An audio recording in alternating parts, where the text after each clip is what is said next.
vorrei che questi segni non fossero divisivi. Si ricorda un'esperienza, si ricordano persone che hanno dato la vita per un valore preziosissimo, decisivo, fondamentale. Non farei grandi letture ideologiche rispetto a un'azione che in quel contesto mi sembrava essere molto semplice, cosa che ho sempre fatto fin da piccolo, fin da ragazzo si cantavano questi canti per ricordare appunto un momento fondante della nostra vita nel nostro paese, della vita democratica della Repubblica Italiana.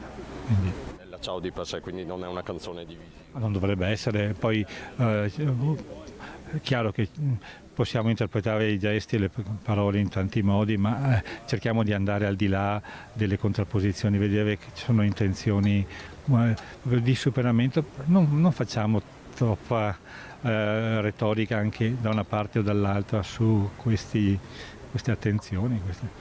Qui la politica partitica non c'entra, lei dice. In questo momento, in quel momento no, in quelle 25, ma la dicono tutti, l'ha detto il Presidente Mattarella in maniera molto chiara, sono momenti in cui ricordiamo valori fondanti della nostra Repubblica, del nostro Paese, della democrazia e l'impegno a riprenderli costantemente in situazioni nuove, in tempi nuovi, con uno sguardo aperto all'Europa e al mondo.